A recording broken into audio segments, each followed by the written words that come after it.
Mga klase sa Maguindanao gikanselar tungod sa all-out offensive nga gipahigayon sa militar batok sa mga miyembro sa Bangsamoro Islamic Freedom Fighters. Ang Humanitarian Emergency Action and Response Team sa ARMM nibutyag nga gikanselar ang mga klase sa mga elementary ug high schools sa Dato Unsay, Dato Salibo, Dato Saudi Ampatuan, Sharif Agwak ug Sharif Saydona.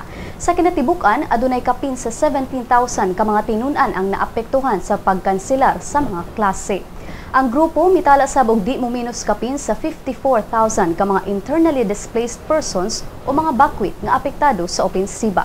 Ang mga bakwit gikan sa Dato Muntawal, Pagalungan, Mama Sapano, Dato Salibo, Sharif Saydona, Sharif Agwak, Dato Unsay, Raha Buayan ug Dato Hofer.